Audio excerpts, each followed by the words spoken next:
should have said something similar. He should have said, "Look, this is how these prosecutors are operating.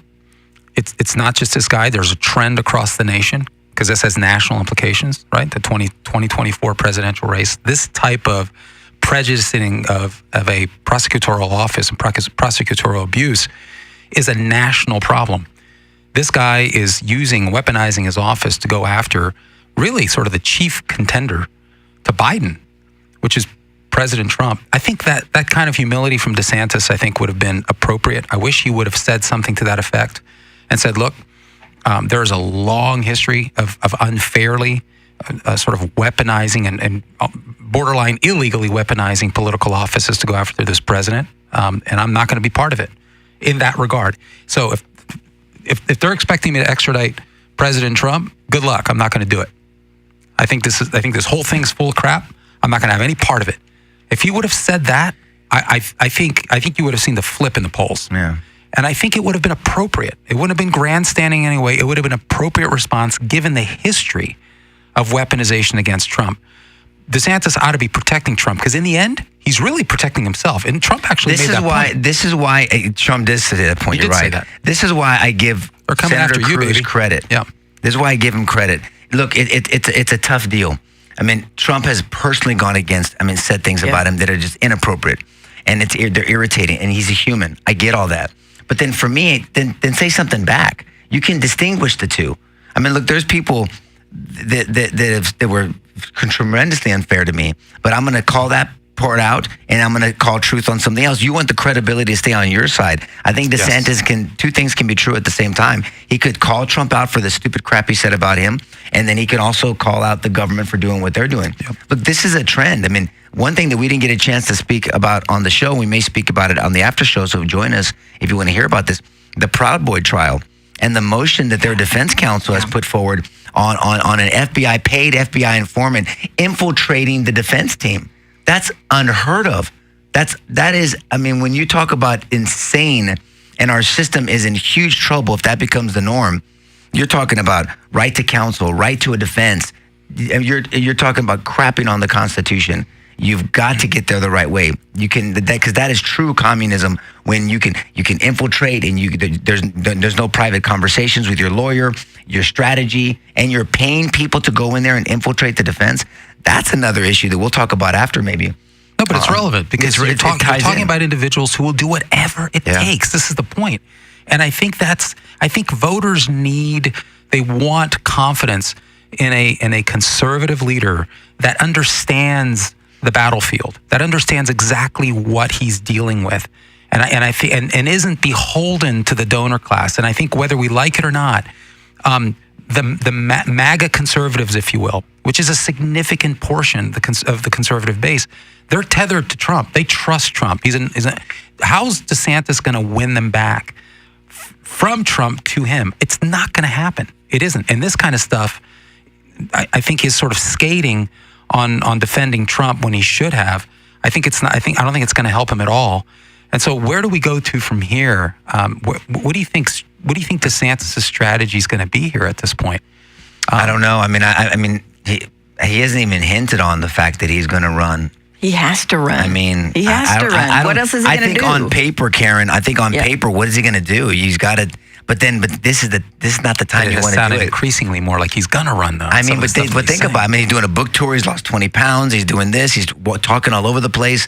You think the guy's going to run? I think if you listen to Piers Morgan interview, it's hard to walk away from that and not think he's going to run. Oh, really? For the language. But Piers impromptu asked him a question, and he immediately said, "No, hold on, I'm not saying." And then it was kind of it was weird. He was trying to sort of straddle. And Piers sort of sit on the fence. But I think overall, it's hard to walk away from that interview and not think, man, I think this guy's going to run. And then Trump chimed in afterwards and said, I knew it. I knew he was going to run, And I knew he was trying to skate on things. Is it possible that in this room, we are passionate about loving America, loving justice, and we are so aware of the conservative candidates, because there are very few that you absolutely trust and know what they're going to do.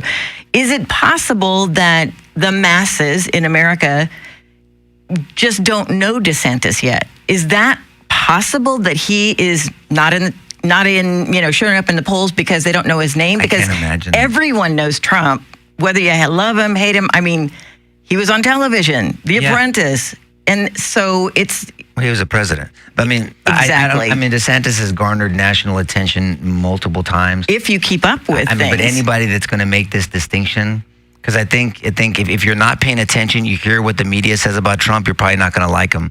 The people that like him are the people that will tolerate him. Because look, there's a number of people out there. I remember I said there's 3 types of Trump people. There's Trump derangement. It's very real. There's Trump euphoria. Guy walks on water, which is whatever. That's very real. And then there's Trump fatigue, right? That's all real too. But I think there's a certain amount of people that I think it's called Trump tolerance. I'll tolerate him because we need someone crazy like him to fight the craziness on the other side. I think that's the 4th category that I'm starting to see out there too, in my opinion. Not that I've done a poll. I'm just saying there's people that will tolerate him. That's fine too. I mean, because I want this country to flourish.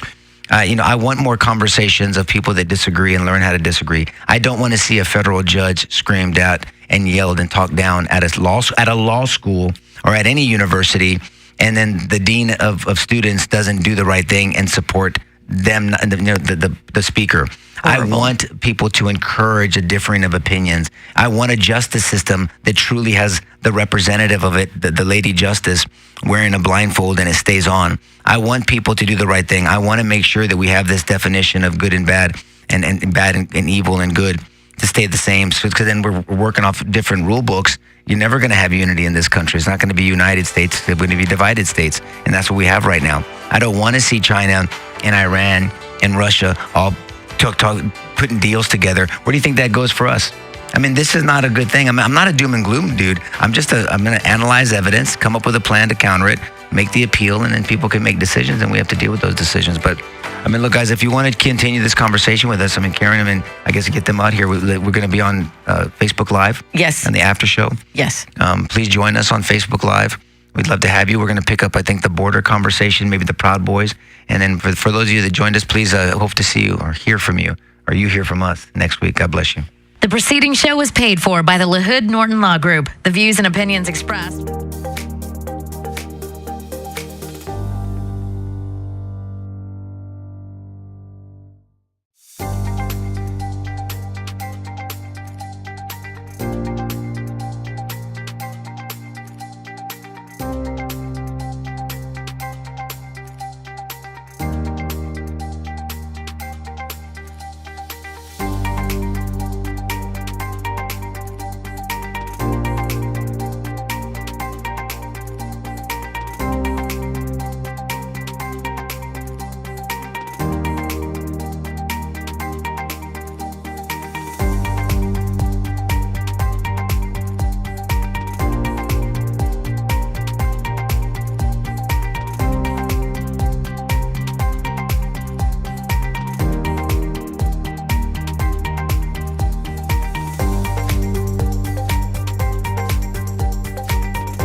Okay, I told you we were going to talk about the Proud Boys, but I have one more question about DeSantis, if I could.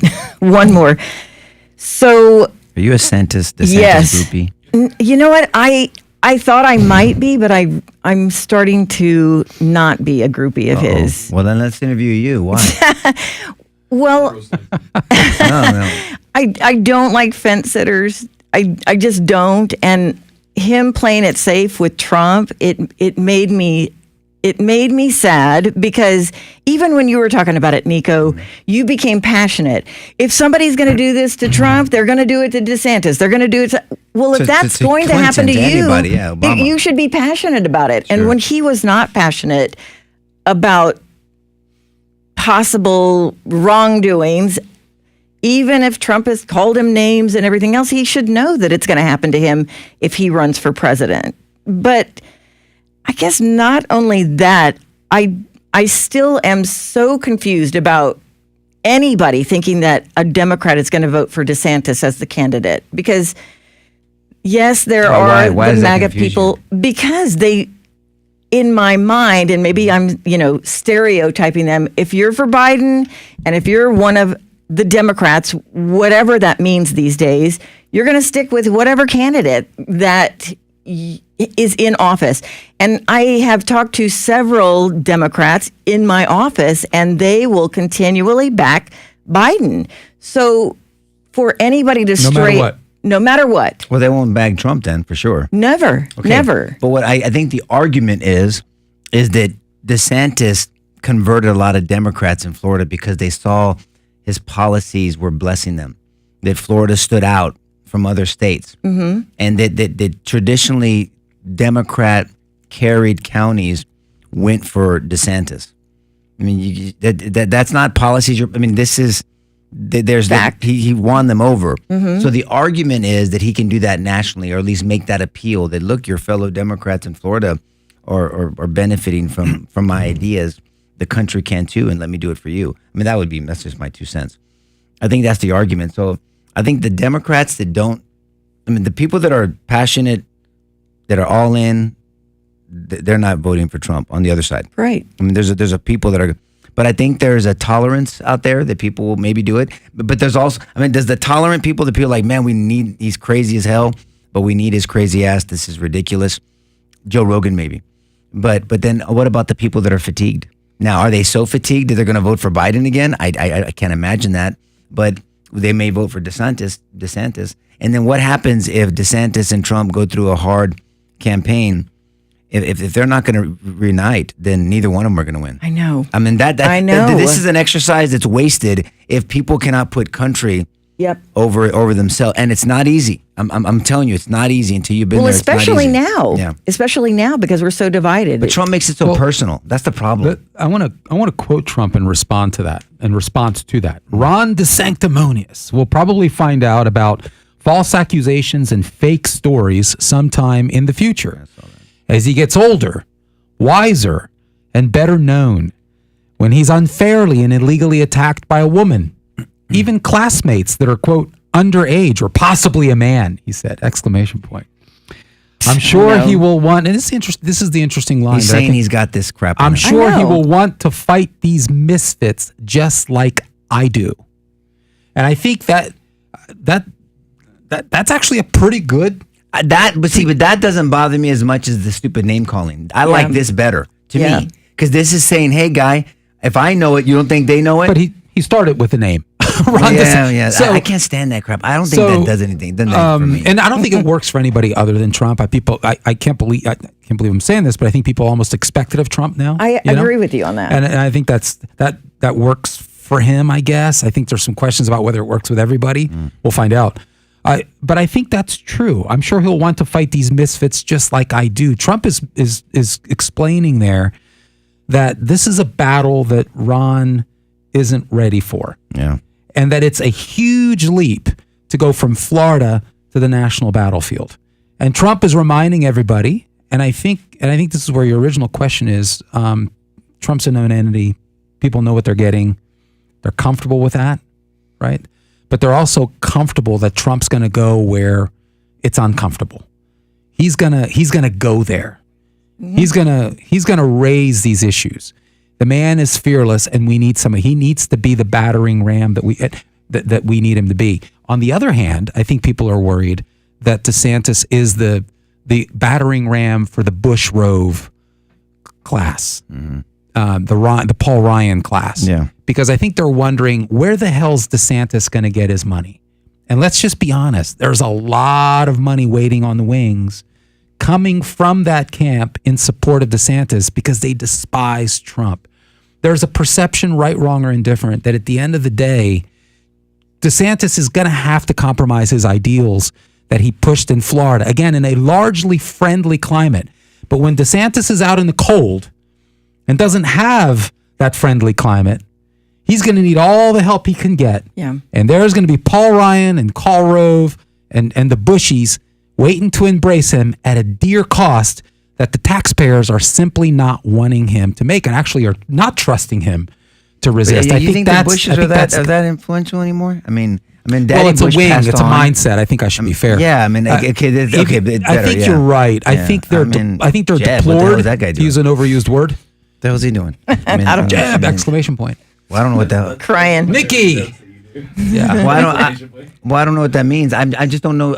What does Jeb do? Didn't mean anything to Jeb. That's for sure. Yeah. I think that it's a mindset. The Bush mindset. Okay, that's different. Is That makes a sense. mindset. It's sort of borderline McCain.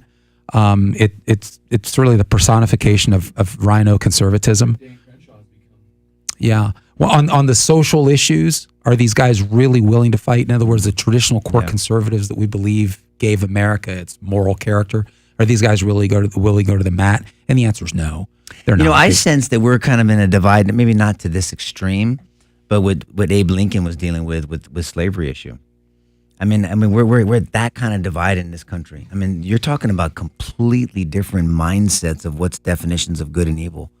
Talking to kids about sex and pedophilia as normalization. There's people arguing for that. I'm over-sexualizing kids, abortion up till the due date abortions. Yeah. Gender issues. I mean, just marriage. It's really, we're really all over. We really have this divide in definitions of morals. You know, Abe challenged people. It's like, this is a moral issue. Where's our standing with God on this issue? I mean, to me, I think we're I always say it's an Isaiah 5:20 situation. You know, woe to you who call evil good and good evil. You know, substitute bitter for sweet, sweet for bitter, day for night, and vice versa.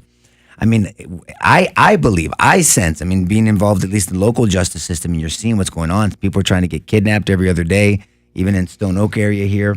Some 16-year-olds banging on the door trying to be saved from someone trying to get them mom, and this was followed home, and people were following moms home, and you have to be aware.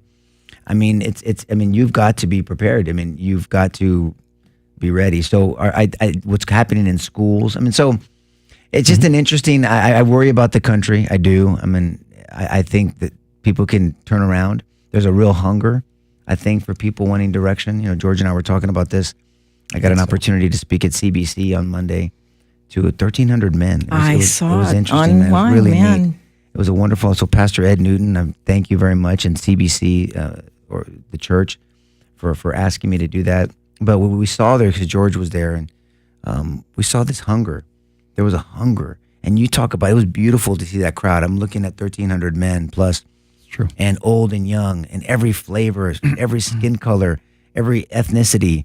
Suits to T-shirts, tattoos to nose rings, to this, to nicely coming hairs. Jack. It was they're all there to talk about a set of ideas that were advocated by a guy named Jesus, and then hopefully that they left with some inspiration or some encouragement. But I was encouraged to see them there. All I'm saying is there's a hunger there. We really have to get down to that conversation. I think the church needs to wake up. The church really needs to wake up. But there's some. Look, you showed up on stage. You immediately people know you sound like it. You act like it. You're a fighter. You're not just talking about Jesus. You're laying your life down on the line for Jesus. You make that declaration. I'm not ashamed of Jesus. I'm not. I mean, Jesus I'm not. I'm not ashamed of Jesus. I mean, I'm going to stand up for Jesus. I'm a fighter. If you don't like it, tough shit. How do you like that? And I'm casting my lot in with Jesus all the way, baby. And so I think the men were just inspired by that. Here's a fighter. We want to be around a fighter. We love being inspired by a fighter. We need more fighters. God, we're starving for fighters, for goodness sakes. Okay, Trump personifies that, right, wrong, or indifferent. Yeah. That attitude is something that Americans are starving for. That actually is an American disposition.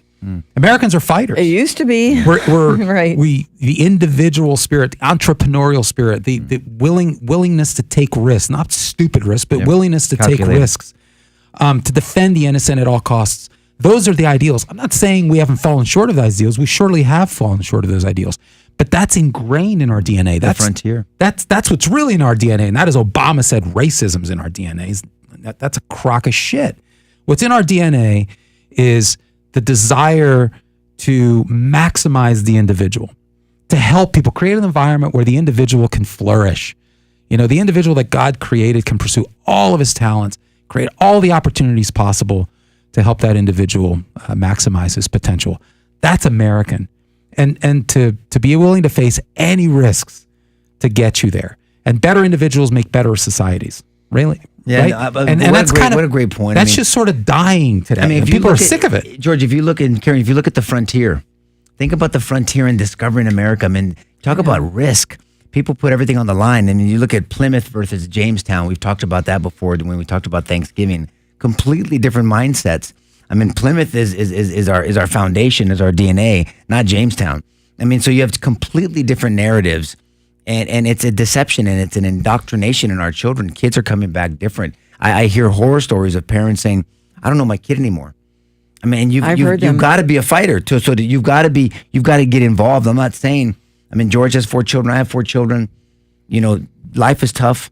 If you're not preparing your kids for a tough world, they will fall. There's no doubt about that. If you prepare a fighter and you say, oh, your opponent sucks. I mean, they don't have a good jab, but don't worry about it. They're nothing. They have no power in their punches. You're gonna do great. Now they have no tank. They're gonna gas out after the second round, and then it's the opposite out there. You're getting your ass kicked because you didn't train for a fight.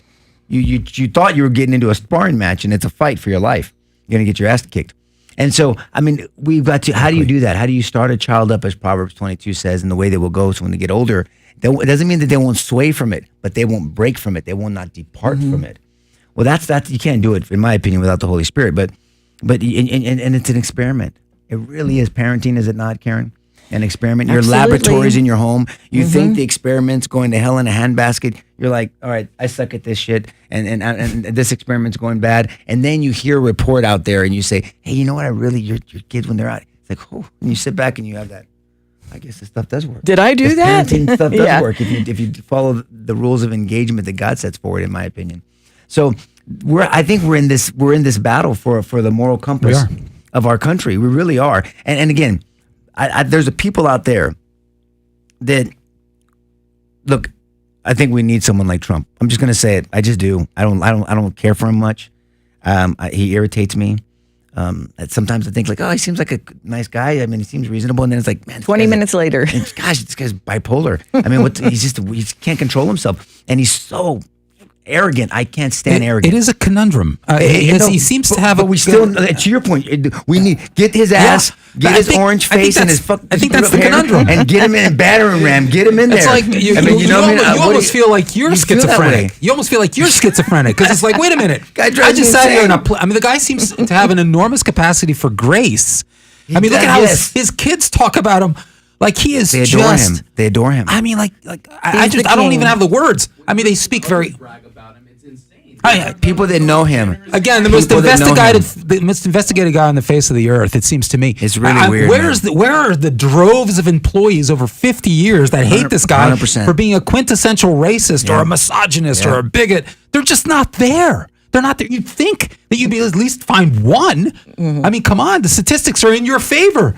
Find one. Where is that person? I mean, his kids, the things, their allegiance to him, their dear love for him, and he does have enormous capacity for grace. You could see it during his presidency, and then comes Biden's kids, right? And then comes Mr. Hyde, and you know what? We need Mr. Hyde. That's the point. Yeah. We need Mr. Hyde right now.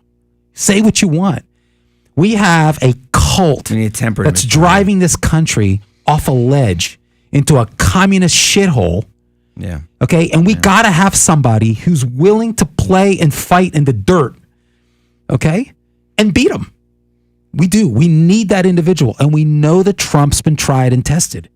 and we need that. I mean, right, wrong, or indifferent. That's the political how do you reality. get people to see that? How do you get someone I like? think the pain points are sharper today, Nico, than they I were agree. I think 5 years ago. I they're think people calling are more them the grocery store voters. And that is the people that are not MAGA and they are not Biden.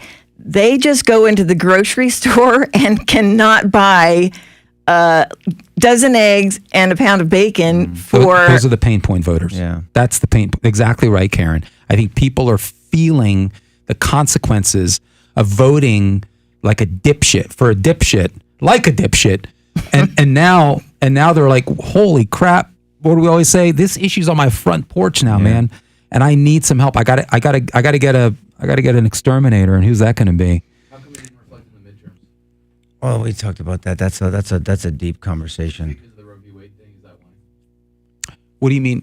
That's good. You're gonna bury Karen's agenda here with that question. But what do you mean it didn't reflect in the midterms? I feel like Republicans barely scooted by. They weren't. It wasn't supposed to be a They landslide. should've had. It wasn't supposed to be a landslide. Yeah. Well, usually when there's an incumbent president that's been doing this shitty, like usually the other side would dominate. 2010 is a great Yeah, example. we see that. Well, fortunately for you and listeners, we actually devoted about 2 shows and significant analysis on that question. It's a great question, and I mean we can't redo it here, but it comes down to we really didn't have excellent candidates across the board. But we really But did. look, I'm raising my hand. But it made me feel like the dark side still has a grip Yes. on Yeah. making their candidate Yes. win, whether it's cheating or otherwise. Because Yes. how can Fetterman win over Dr. Oz, even if Dr. Oz was, we a talked monkey? about I was that. trying We to talked practice about what that. we preached there, Karen. I was trying to Sorry. start at home. Yeah, sorry. The reality is we didn't have really great candidates. Right. We didn't. If you look at Pennsylvania, I just can't believe that I'm blanking out on the guy who's basically had a lobotomy. Fetterman. John Fetterman. We didn't have a great candidate, really, to make a case there. Now you might argue an amoeba should have won against John Fetterman, but we really did need somebody to make the case, a truly staunchly conservative, sort of articulate person, and that just didn't exist in Pennsylvania. I think we contributed to our own loss there. Carrie Lake is just a winner. Now you got to get into election integrity. And by the way, an Arizona judge just breathed new life into her election lawsuit. Let's see what happens. But I think there's lots of reasons. Can't hash them out here right now. But I think the Trump issue kind of stands on its own. I didn't want to talk about Trump during the midterms. Nico and I went back and forth on this. I think people ought to go back and listen.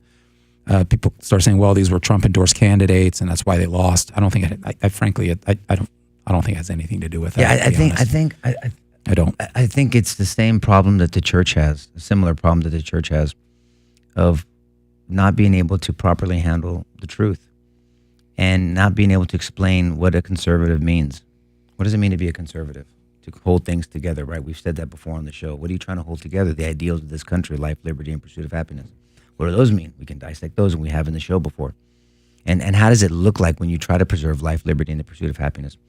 And so what about this country and what about this conservative idea has attracted a Dave Rubin, a guy that was an atheist before. He's a theist now, he says, but he's an atheist Jewish guy that was a left-leaning. He was on the Young Turk show, married to a man.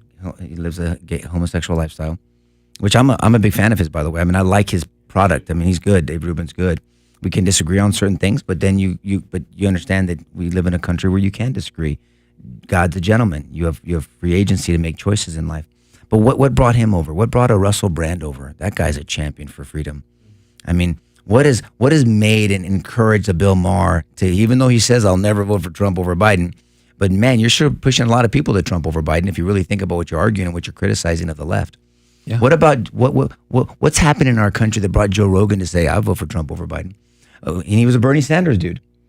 I mean, he didn't say I'll vote for anybody but Biden. He said I'll vote for Trump over Biden. That's an interesting statement to me. I'm observing this. I'm trying to analyze all this stuff. Something's happening. Who's filling in the vacuum? Are we getting candidates that can articulate conservative values, that have tattoos, that have nose rings? I don't give a shit. That talk like a sailor every once in a while, as long as, for me, don't use the Lord's name in vain.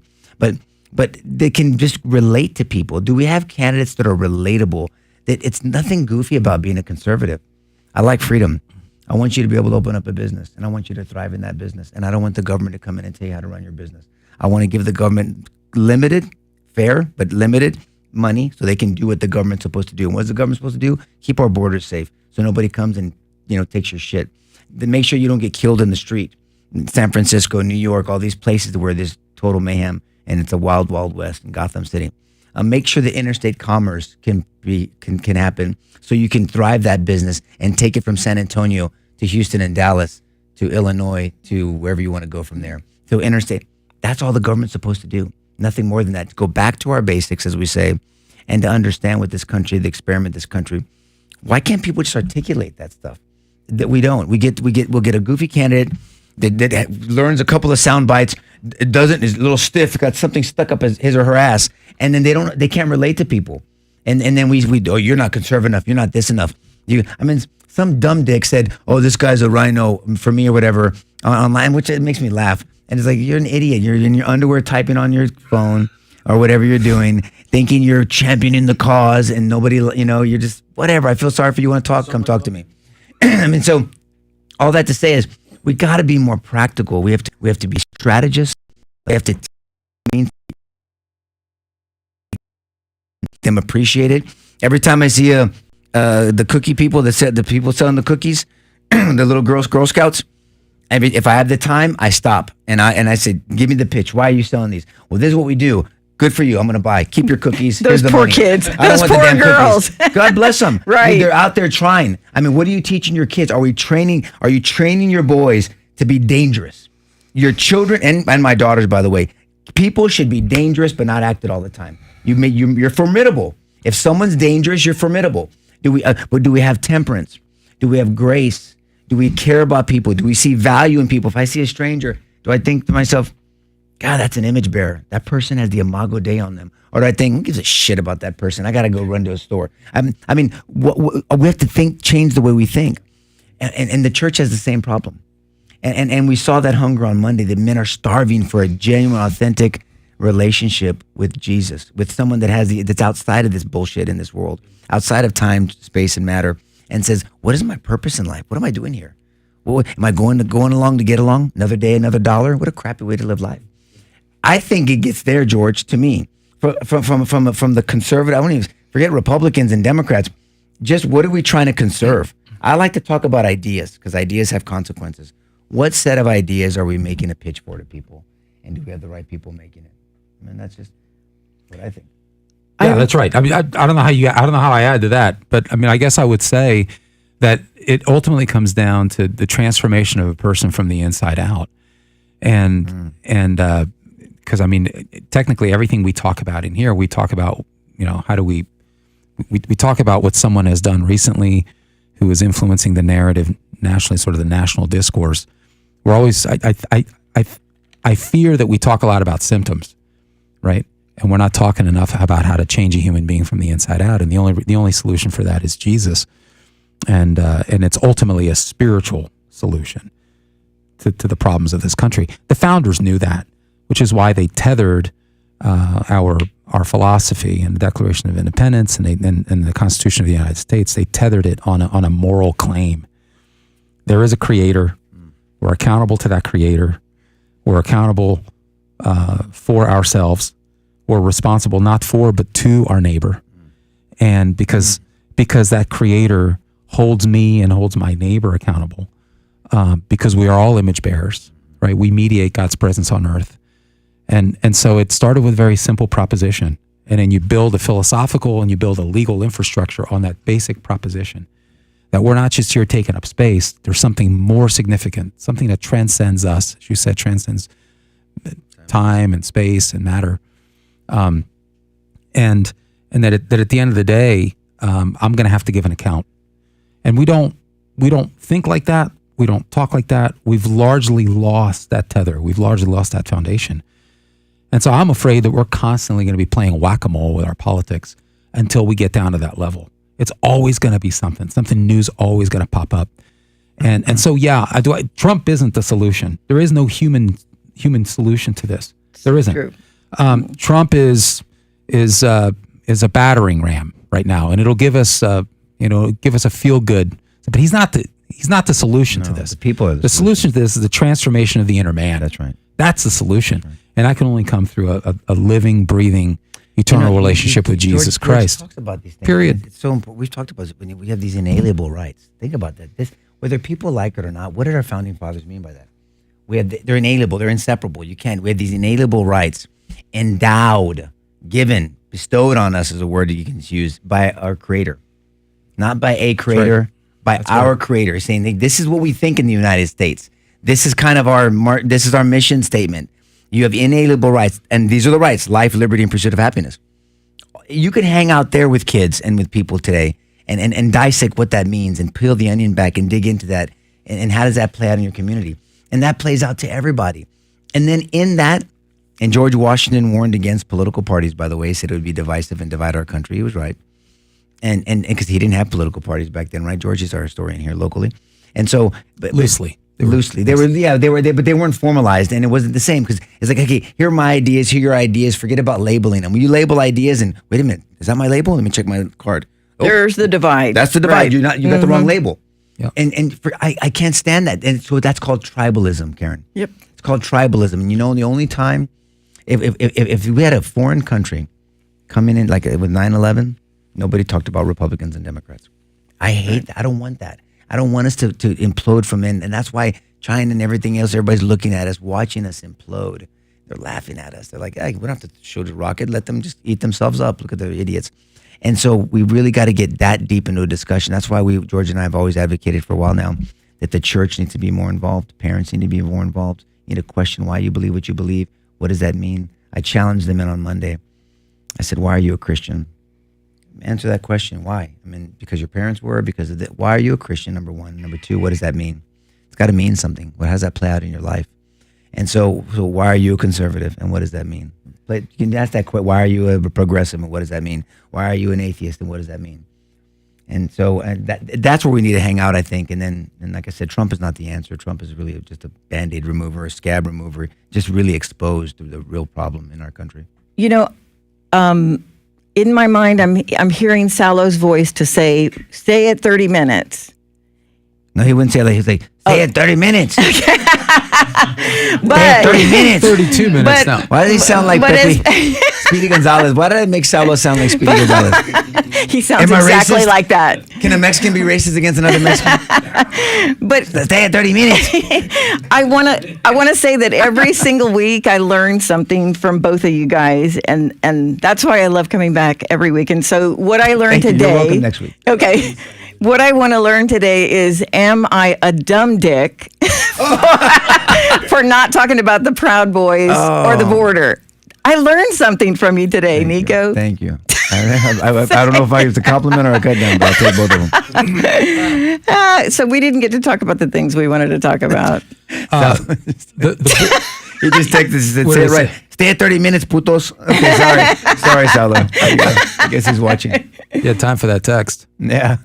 The border situation is heating up, and I think it's okay that we didn't talk about it this week. I think next week might be better to talk about it. and we do. It's not going anywhere right now. It's House Bill 20. Yes. House Bill 20. And 2424, I think that looks pretty good. They're sort of twin bills, and I love it. I mean, it's finally going to put some teeth to illegal immigration containment efforts on the border.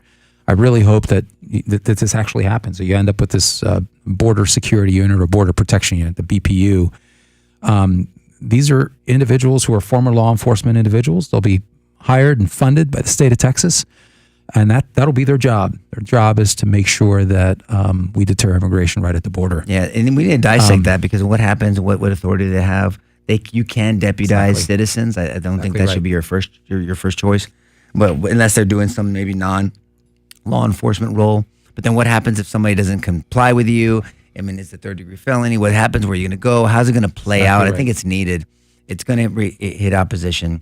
It's going to be an analysis of Article 1, Section 10. We can talk about that next week of the Constitution and what an invasion is. It's going to be. I think that's the key there, though. Yeah. I think that's the word. That's the word that's sort of new. Article 1, Section 10, Clause 3. Yeah.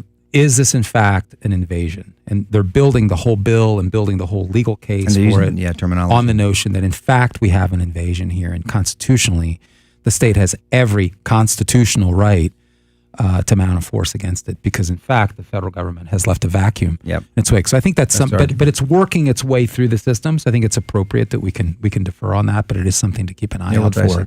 No question about it. But I'm glad we spent the time we did on the Trump DeSantis. And next week the Proud Boys, we can talk about that because it's really a because problem. that's heating up too. Let's see what happens with that. Let's see what happens this notion. week. But it's a problem if we have our justice system having paid informants infiltrating defense counsel. I mean, if somebody, Patrick that works with us in the office, he goes, man, Nico, if someone would have come to you and said, hey, Patrick Valentine paid an informant to infiltrate the defense team on this big case, you would have fired my ass. I would have, brother. Absolutely. Not to mention, probably reported you to the state bar. I would have no choice. And he goes, I don't blame you. I would have done the same thing. So we'll dissect that next week. It really is a threat to our justice system. And I don't know. Let's see how that plays out too. But we can wait. But it's even worse than that, isn't it? Because we're talking about an FBI informant. We're actually talking about the Department of Justice here. DOJ.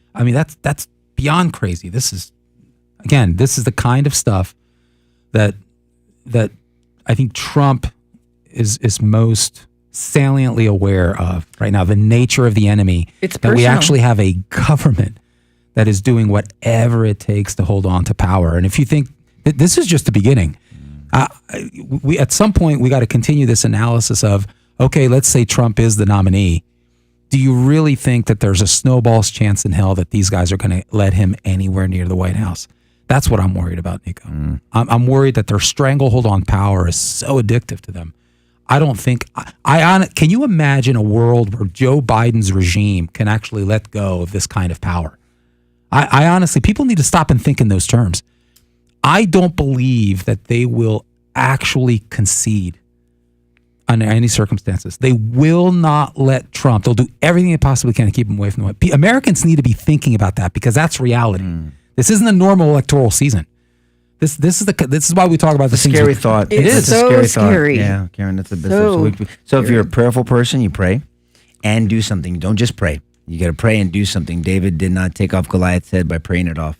He probably prayed. He made a declaration of faith, and then he went into the. And I'm not saying take off people's heads. So I got to say that these days because everybody freaks out. With baseball bats. Not off their heads, but bats. I'm just saying get into the discussions, get into the advocacy, get into the school boards, don't shy away, educate yourself, talk, persuade, get people to think differently, defend your ideology and your positions, vote, encourage other people to vote. Prop A, we'll talk about it next week. Gosh, we got to talk about that on the radio. Please. We'll talk about Prop A also on the radio next week. Please remind us, Karen. You need to understand what that is. And not that it has any legal teeth per se, but it shows the ideology of this city council and this mayor. And it's San Francisco, here we come, if that takes over. But then the problem with Prop A is you have a DA that supports that kind of shit. Right. That's the problem. And the DA is the one that decides. If you had a DA, if I were still DA, I would have said, you guys can vote on Prop A all you want. That's ridiculous. That ain't happening here. Not prosecuting thefts up to $750. What small business sells products more expensive than $750? And then what are you going to do? You're going to hire your own securities and you pass that on to somebody else. It hurts your business, hurts commerce. Or you're going to defend and then you get prosecuted for something maybe stupidly. It's just horrible. Graffiti. I mean, you're seeing graffiti everywhere now. Already starting. And what right-thinking person thinks it's going to stop at $750 or $950 in California? In California, look what happened over there in San Francisco. This is why the pushback. I'm glad Dillian Collar is doing this thing on Monday. You should watch it. Watch his show, his episode, talking about these things. People need to look. We just need to report the truth. Let people make up their minds.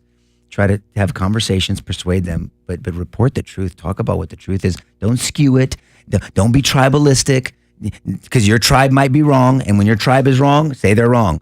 But then advocate ideas, and that's my opinion, guys. But thanks for joining. Are we done, Karen? We're done. Are you sure? I want to make sure you're happy. Yes. You and Saulo. No, we're done. Saulo, stop at 30 minutes. All right, guys. Thanks for joining us this week. Share this with somebody you think might benefit from it. God bless you guys. Thank you.